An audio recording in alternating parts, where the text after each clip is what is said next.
עכשיו אנחנו אומרים שלום ליוצרת התוכן אירה סימונוב, איזה כיף שאת פה אירה. מה קורה, עמית? אתה נראה טוב היום. אני? כן. תראי אותך. גם במרוקו אפשר לראות ככה טוב, כמו שאת נראית עם כל החום הזה? תקשיב, במרוקו לובשים הכל צבעוני. כן? כן, נכנסים לאווירה, נו מה, איך אפשר אחרת? חם נורא אבל. חם נורא, נכון. אבל בסדר, צריך לסבול בשביל לראות כל היופי הזה, מה לעשות? והסבל הגדול שאת עברת היה במלונות יוקרה, באתרים יוקרתיים. סבלתי קשות. איפה טיילת? אז ככה, קודם כל אני רוצה לקחת אתכם באמת למרוקו, דרך שילוב של היוקרה ולתרבות המקומית. אוקיי. אז אנחנו נתחיל מקסבלנקה, ממלון שנמצא על החוף האוקיינוס אטלנטי, שזה באמת מלון בין היוקרתיים במרוקו. מועדון גולף חלק מהקומפלקס? לגמרי, מי שאוהב גולף, מי שלא אוהב גולף, אפשר ליהנות שם עם השירות הכי מפנק והכי גרוע שיש. והמלון עצמו? והמלון עצמו יש שם סוויטות מאוד גדולות, מאוד מרווחות. אני הייתי נגיד בסוויטה שהיא קרובה ל-250 מטרים. מה זה? זה אולם. לגמרי, חבל שלא הבאתי כל הקבוצת כדורגל, אתה יודע, זה ממש ממש נחמד. והפסיליטיז במה מאובזר אותו חדר? קודם כל, יש לך פשוט הכל. כל מה שגם אתה רוצה, אתה תגיד עכשיו, אתה רוצה להזמין מצב שיער לסוויטה שיעשו לך שיער איפור, הכל אפשרי. אין משהו שהוא בלתי אפשרי, גם מבחינת האוכל. פן הקולינרי שם מאוד מאוד מאוד עשיר. אם אתה רוצה ספה, יש ספה מסורתי מרוקאי, שאתה יכול לעשות כאילו חמם כרציפותי טוב, טוב, טוב, אתה יוצא משם כמו תינוק, נולדת מחדש, מדהים, מה רע, ואז יש לך גם חוויית רכיבה על הסוסים, גם שוב, אם אתה אוהב, אם אתה לא אוהב, חוויה. בבריטניה או במרוקו?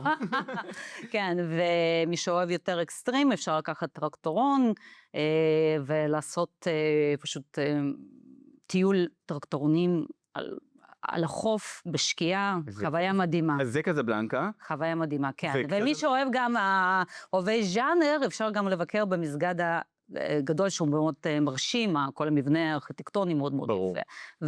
ומשם אנחנו ממשיכים למרקש, איך אפשר שלא, ואני מאוד ממליצה על המוזיאון, על הגנים הבוטניים עם מאוד קקטוסים, זה בעצם מוזיאון, והיה בית של איב סן לורן, שהוא המרוקו שימש כהשראה עבורו, והיה חלק בלתי נפרד מהחיים שלו. אמרת ממש הבית שלו? כן, כן, כן, הוא היה גר שם, ומשם כאילו לקח כל ההשראות, המבנה עצמו הוא בצבע כחול בוהק, מאוד מאוד אותנטי, וכל המוזיאון הוא מספר בעצם סיפורו של איב סן לורן, מומלץ, מאוד מאוד מעניין, לוקחים משם המון המון דברים לנשמה, אז חובה. כן, ואת גם מעבר ליוקרה, את אומרת שגם החוויה היא אותנטית, אז את מגיעה גם לשווקים, את הסתובבת שם ברחובות?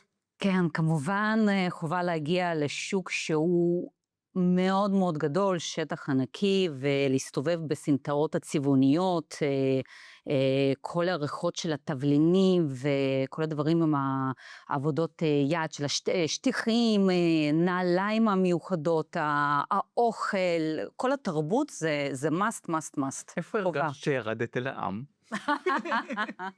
כי זה נשמע לי קצת דיסוננס כזה בין המלון היוקרתי מקזבלנקה. אבל זה כל היופי, כל היופי, במלון אתה מתפנק, ועם השירות הכי גבוה והכל, ואז אתה הולך לשוק ואתה רואה את האותנטיות. אני בעד שילובים. אני בעד שילובים. זה נראה מדהים. חוויה מדהימה. אז עשית לנו חשק למרוקו, גם קזבלנקה וגם מרקש. נכון, אבל מרקש לא לפספס. אירה, תודה רבה. פנינה, תודה רבה.